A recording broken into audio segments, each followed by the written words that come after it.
Hello everyone, welcome to education centre. आज हम बात करते हैं magnetic effect of electric current की, और उसके जस्ट बाद हम बात करेंगे chemical effect of electric current की। ठीक है, हमारा दो टॉपिक रह गया था ये इफेक्ट ऑफ इलेक्ट्रिक करंट की। ठीक है, तो हमने क्या कर लिया था, हमने बात किया था इफेक्ट ऑफ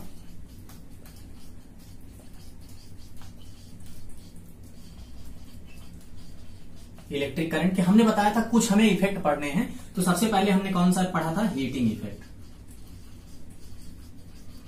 ठीक है, उसके बाद आज हम बात करेंगे, हमने ये कंप्लीट कर लिया। ठीक है, इसके अंदर जितनी भी डिवाइसेस आती थी, हीटर, ठीक है, इलेक्ट्रिक आयरन है ना, आयरन आता था आपका, ठीक है, और इलेक्ट्रिक बल्ब आता था,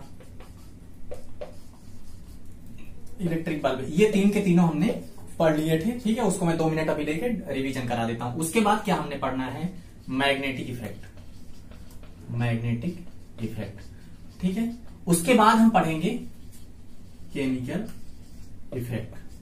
ठीक है, यहां से आपका 100% क्वेश्चन बनना है।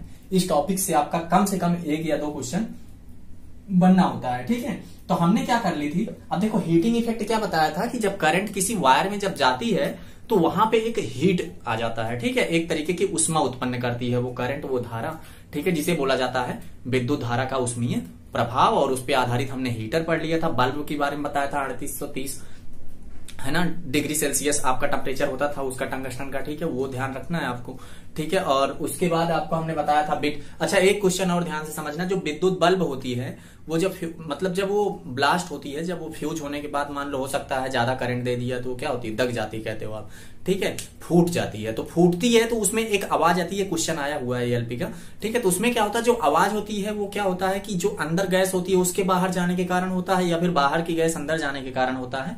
ऐसे करके आपके पास क्वेश्चन में ऑप्शन रहता है। तो आपको क्या बताना है कि जो विद्युत बल्ब फूटने के बाद जब आवाज करती है, ठीक है, तो उसमें जो बाहर की हवा होती है, बाहर से हवा अंदर जाने के कारण होती है। ठीक है, बहुत लोग क्या सोचते हैं कि अंदर कोई गैस होगी, जब वो फूटेगी तो अंदर की गैस बाहर आती है, इसलिए फुस की आवाज करती है। ठीक है, तो बहुत तेज एक तरीके से ब्लास्ट होता है वो।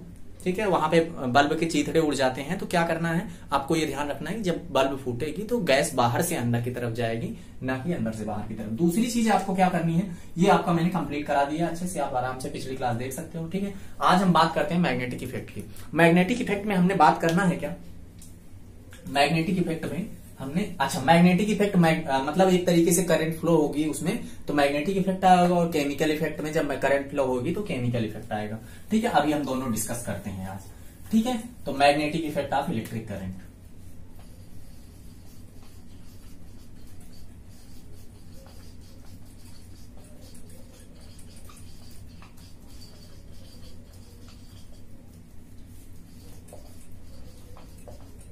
विद्युत धारा का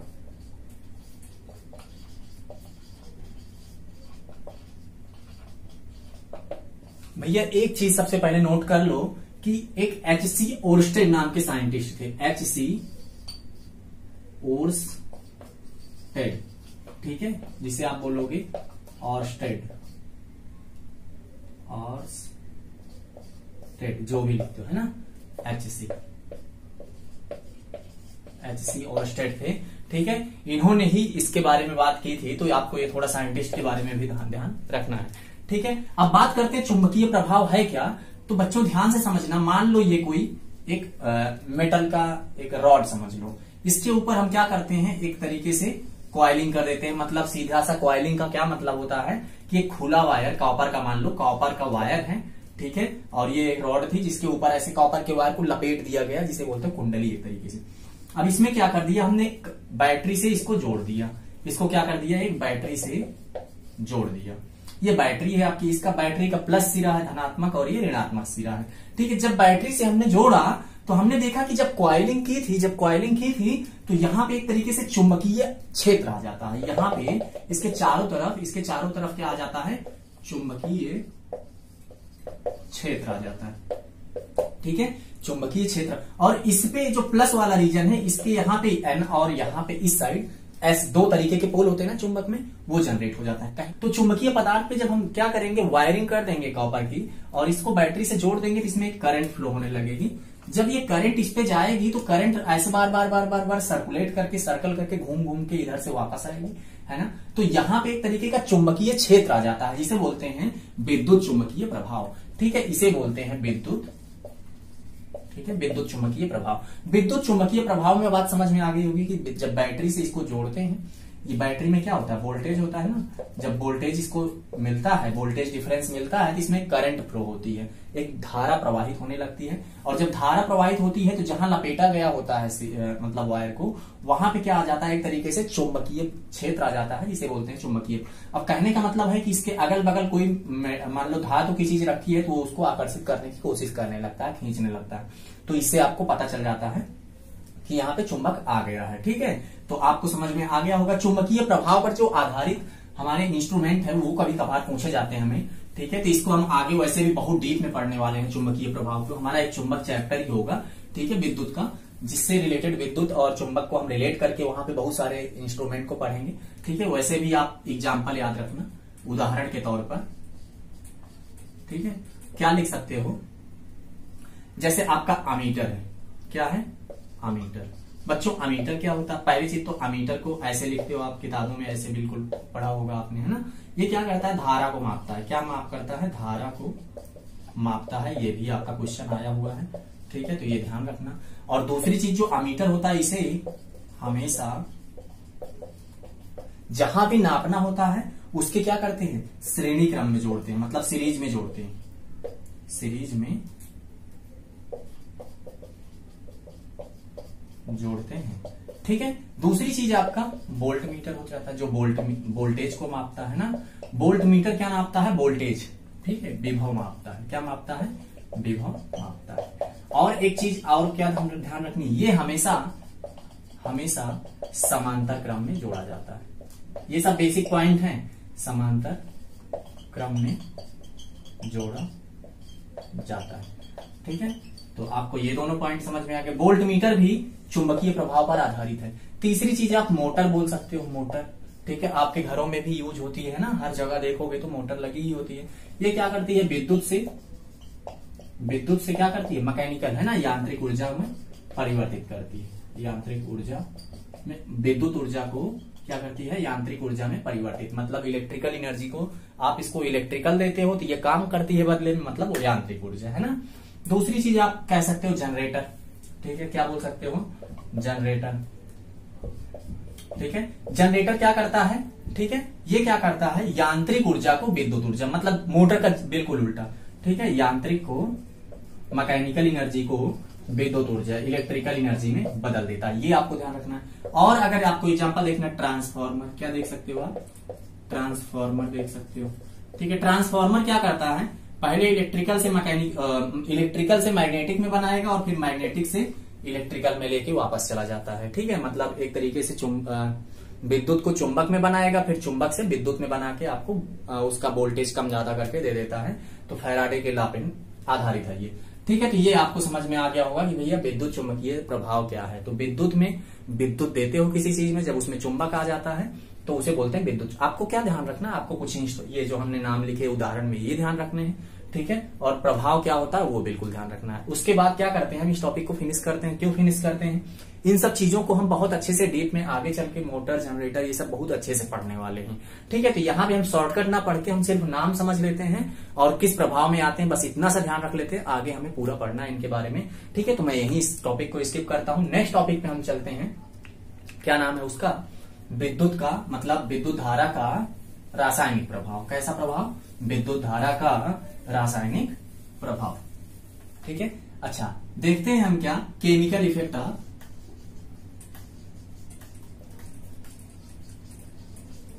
इलेक्ट्रिक करंट। ठीक है, मतलब जब धारा दिया तो उसमें केमिकली क्या इफेक्ट आया। ठीक है, जिसे आप बोलते हो विद्युत धारा का रासायनिक प्रभाव, मतलब सीधा सीधा रासायनिक प्रभाव में लिख देता हूं। रासायनिक प्रभाव होता क्या है इसमें, मान लो, ठीक है, ये एक आपका एनोड है, ये आपका कैथोड है। ये क्या है, आपका कैथोड है और ये क्या है, आपका एनोड है। एनोड पे हमेशा क्या होता है, एनोड पे हमेशा प्लस जोड़ा जाता है बैटरी का, और यहाँ पे कैथोड पे हमेशा माइनस जोड़ा जाता है। ये क्या है बच्चा, बैटरी है। ठीक है, इतनी बात आपको समझ में आ गई होगी। जरा बताओ यहां तक कोई दिक्कत है क्या। इसके बीच में जो होता है ये क्या होता है, एक तरीके से विद्युत अपघट्य होता है। क्या होता है? विद्युत अपघट्य।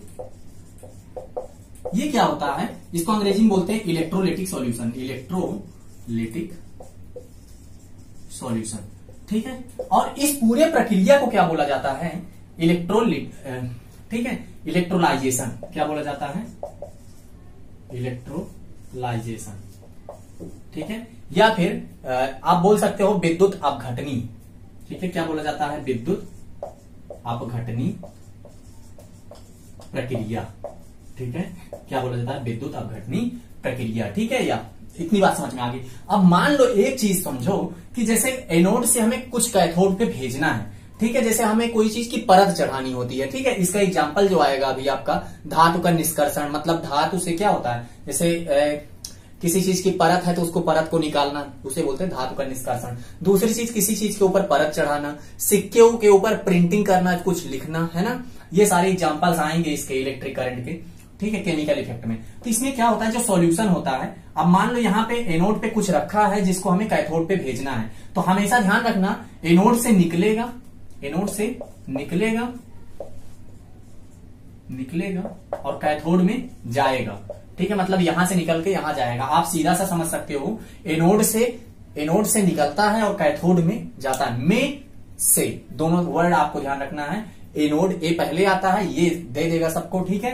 कैथोड के बाद में आता है, ठीक है। या सी बाद में आता है, क्या कहोगे? वो लेगा फिर। मतलब एक तरीके से समझ गए होगे आप, ठीक है। तो मैं बात करता हूं जैसे किसी चीज के ऊपर ना जिंक की परत चढ़ाना, ठीक है। तो हम क्या कर लेंगे, यहां पे जो सॉल्यूशन लेंगे इस अंदर, ये किस चीज का सॉल्यूशन लेंगे? जो इलेक्ट्रोलिटिक सॉल्यूशन होगा, विद्युत अपघट्य, ठीक है। ये किसका लेंगे हम? ZnSO4 लेंगे, जिंक सल्फेट लेंगे। क्या लेंगे हम?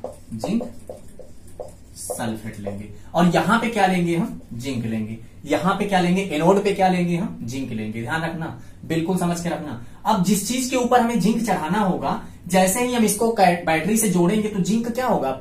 जिंक थोड़ा सा टूटना चालू हो जाएगा इसके ऊपर से, बिल्कुल वैसे कण कण के रूप में, और ये जिंक इधर जाके ऐसे जुड़ने लगेगा। मतलब ये फिर एनोड की प्लेट क्या हो जाएगी? एनोड वाली पतली हो जाएगी, और कैथोड की प्लेट क्या हो जाएगी? मोटी हो जाएगी। इतनी बात समझ में आई भाई। अब एक चीज बताओ, यहां से निकल के इस पे जाके जमा हो रहा है, ठीक है। इधर से निकला, इधर जाके जमा होगा तो धीरे धीरे मोटा होता जाएगा और ये आपका पतला होता जाएगा। एनोड से क्या होगा? निकलेगा और कैथोड में जाएगा। ये आपको बिल्कुल ध्यान रखना है। दूसरी चीज आपको क्या बताना है कि जैसे जिस चीज के ऊपर प्लेट चढ़ानी है, जैसे जैसे जितना चढ़ाना है उसी हिसाब से इसको उतनी देर तक रोक के रखो। ये यहां से निकल के ये जाके जुड़ जाएगा। इसे बोलते हैं क्या?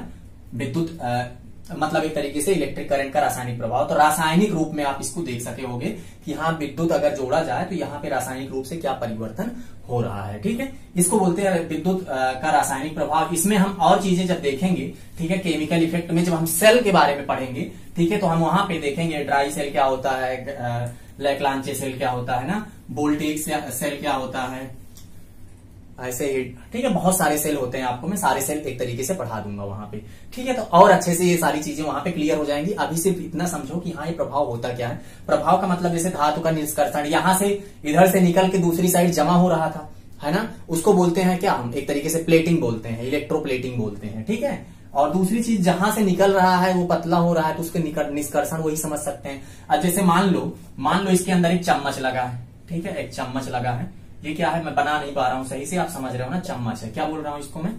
चम्मच है, ठीक है। अब चम्मच के ऊपर मान लो हमें सिल्वर की कोटिंग करना है, ठीक है।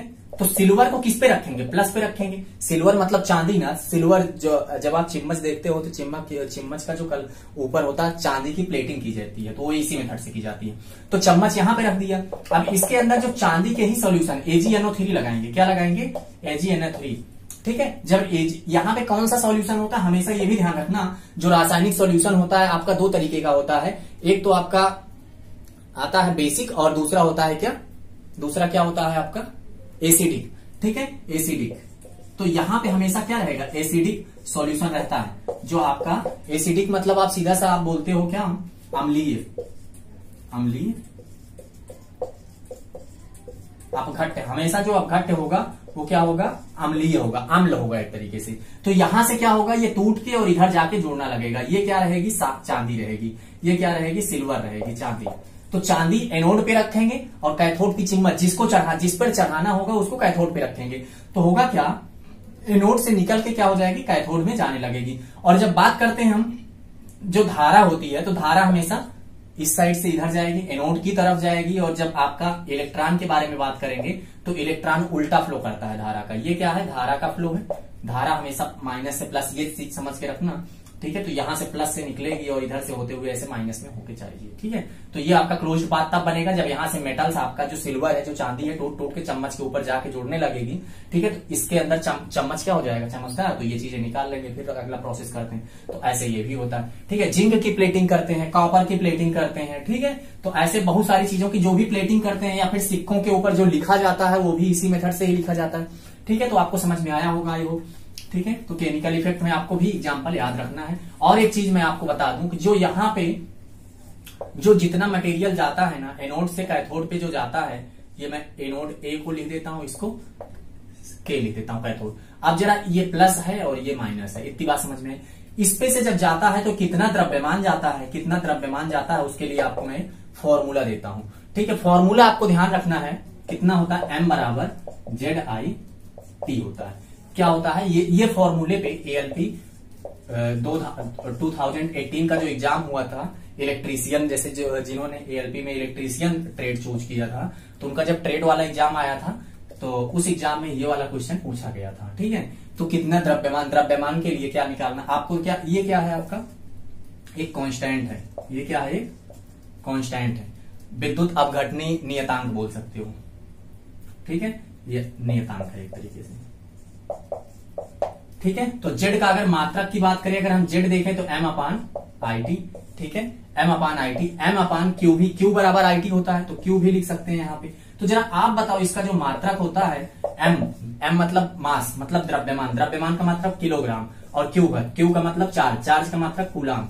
तो इसका जो मात्रक हो जाएगा, ये भी आपका क्वेश्चन पूछा गया है, ये आपको ध्यान रखना है, ठीक है। ये क्या है आपका, एक तरीके से नियतांक है, विद्युत अपघटनी नियतांक है, जो जेड से डिनोट किया जाता है, और किलोग्राम पर कूलाम उसका मात्रक होता है। अभी एम क्या है, एम आपका समझते हो ना, द्रव्यमान है। एम क्या है आपका, द्रव्यमान है कि यहां से कितना द्रव्यमान उधर जाएगा, द्रव्यमान ये जाएगा। और जेड क्या है आपको पता ही चल गया, नियतांक है। आई क्या है, इसमें जो धारा फ्लो हो रही है, आई वो है, आई क्या है, धारा है। और जो टी है, टी क्या है आपका, कितने समय तक फ्लो हो रही है, समय है। मतलब ये है कि जितना ज्यादा आपका करंट ज्यादा फ्लो करेंगे तो द्रव्यमान ज्यादा होगा। अगर यहां से इस पे हम प्रोपोर्शनैलिटी का नियम देख लें कि किस पे जो द्रव्यमान है वो किस पे निर्भर कर रहा है, पहली चीज तो आई पे निर्भर कर रहा है, ठीक है, कि आई आपका अगर ज्यादा है तो एम भी ज्यादा होगा, और आई अगर कम है तो एम भी आपका कम होगा। दूसरी चीज कितने टाइम तक, अगर टाइम के हिसाब से देखें तब भी अगर टाइम बढ़ा दे तो ज्यादा समय तक लगाते हो, ज्यादा द्रव्यमान इधर से उधर जाएगा,